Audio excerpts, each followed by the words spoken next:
এইরকম ভাইরা মুসলমানকে আল্লাহ তাআলা কাল কিয়ামতের মাঠে যারা বলবে, আল্লাহ তুমি ধন দিয়েছিলে, টাকা দিয়েছিলে, আমি ধনের হিসাব করতে করতে টাইম কাটিয়ে দিয়েছিলাম, সময় পাইনি, আমার জন্য ধনটা যেন অবাল হয়েছিল, আল্লাহ যে আমাকে ধন না দিতে, তাই তোমার হিসাব কিতাব করতাম না, আর তোমার সবসময় মনে করতাম।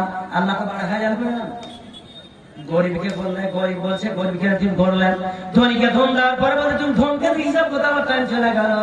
আল্লাহ তখন হাজির করবেন ওবাইদুল খালকে, ওবাইদুল খালকে আল্লাহ তাআলা হাজির করবেন আর বলবেন, দেখো ওবাইদুল খালকে ধন দিয়েছিলাম, মাল দিয়েছিলাম, আমার ধনের ব্যবস্থা করতে করতে টাইম কাটিয়ে দিয়েছিল, আর তোমারও চরিত্র তাই, তুই মুসলমান ঘরে জন্ম নিলে, তাই তোমাকে বলছি ওবাইদুল খালাক ধন করে ব্যবসা করে মাল জমা করেছিলে, আর তুমি মাল জমা করলে যাও, তার সাথে তুমি জাহান্নাম চলে যাও। আর আল্লাহ তাআলা তারপর বললেন, হ্যাঁ সুলাইমানকে, ও সুলাইমান তোমাকে এত ধন দিয়েছিলাম, এত টাকা দিয়েছিলাম, পয়সা দিয়েছিলাম, তুমি বলো তো তোমার জীবনে কোনোদিন নামাজ ছুটেছি কিনা? বলছে আমার জীবনে এক ওয়াক্ত নামাজ কাজা হয় নাই। হ্যাঁ সুলাইমানকে আল্লাহ এত ধন দিয়েছিলেন, এত মাল দিয়েছিলেন, ও ধনীর সামনে আল্লাহ তাআলা ওই হারাত সুলাইমানকে আল্লাহ হাজির করবেন, বলছে বন্ধু সুলাইমান, আর একটা ধন দেওয়ার কারণে নামাজ পড়ে নাই, আর তোমাকে ধন দিয়ে তোমার কোনদিন জীবনে কাজা হয়েছে না? হয়েছে, হয় নাই। নামাজটা এত ওয়াজিব, এত ওয়াজিব, দোহাই দিয়ে কেউ পারলে, এই জন্য সকলের উপর ওয়াজিব। নামাজ ছাড়া কোন সিঁড়ি নাই। ভাইরা আমার, বন্ধুরা আমার, বুঝতে পারলেন?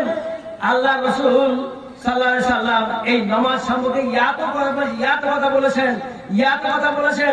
শুনেন, লোকমান হাকিম জানেন, লোকমান হাকিম শুকরিয়া আদায় করতেন। হারাতে নূহ আলাইহিস সালাম নামাজ পড়তেন, কতদিন নামাজ পড়েছেন জানেন? কতদিন নামাজ পড়েছেন জানেন? একটা ওয়াক্ত নামাজ শেষ হয়ে যায় নাই, ছেড়ে দেয় নাই। কতদিন নামাজ হাজি ভাই? হারাত নূহ আলাইহিস সালাম কতদিন বয়স পেয়েছিল বলুন তো? তাবলীগ কতদিন করেছিলেন? 9.5 বছর তাবলীগই করেছিলেন, যাতে ফলাফল হয়েছিল 80 জন মাত্র মুসলমান হয়েছিল। তো 40 বছর বয়সে নবুয়ত পেলেন, আর 9.5 বছর তাবলীগ করলেন, তো কতই হলো? 990 বছর হলো। আর জাহাজে উনি যখন প্লাবন আসলো, বন্যা আসলো, কতদিন বন্যা ছিল? কোন মাস শেষ ছিল? রাজাব মাসের 10 তারিখে বন্যা আসলো, তুফান আসলো, আযাব আসলো। 10 তারিখে আল্লাহ নবী হযরত নূহ আলাইহিস সালাম চড়লেন। কতদিন থাকলেন? ভাইরা আমার, একদিন নয়, 2 দিন না, 3 দিন না, 4 দিন নয় রে বন্ধু, 150 দিন পর্যন্ত নৌকায় চড়েছিলেন।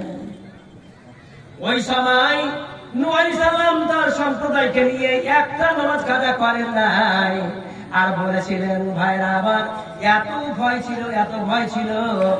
আল্লামা মাজারি সাহেব বলছিলেন যে হযরত নূহ আলাইহিস সালাম জোড়া বলছিলেন, একটা নর একটা মাদা, একটা নর একটা মাদা, 40টা নারী আর 40টা মদ নিয়েছিলেন।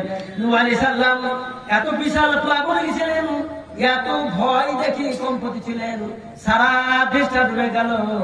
যদি পার ওপর 50 ফিট পানি কিন্তু উঁচা হয়ে গেল, এত বড় বড় ঢেউ উঠে বন্ধ, সমুদ্রের মতো 3 হাত 4 হাত 10 হাত উঁচা হয়ে ঢেউ আছে, আর জাহাজের উপর দিয়ে ঢেউ চলে যায়। এত ভয় হয়েছিল।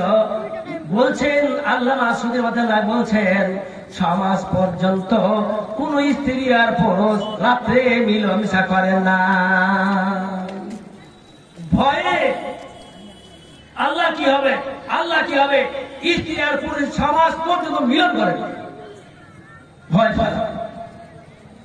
যখন নামলেন মুহররমের 10 তারিখে, আনজিলনি মুনজালান মুবারাকান, আল্লাহ তুমি ভালোভাবে সম্মান দিয়ে আমাকে নামিয়ে দাও। ওয়াস্তাদ আলাল যদি পর্বতের উপর নৌকা থেমে গেল, আর মুহররমের 10 তারিখে উনি কিন্তু নেমে গেলেন। আর নেমে যাওয়ার পর সকলকে বললেন, ও আমার সহচর শোনো, আল্লাহ বিশাল বড় নিয়ামত করলেন, আজকে নিয়ামতের দিন 2টা কাজ করতে হবে। তো আমরা সকলেই সম্মিলন জামাত করে আমরা আজকে আল্লাহর শুকরিয়া আদায় করার জন্য আমরা 2 রাকাত নামাজ পড়ে নেই।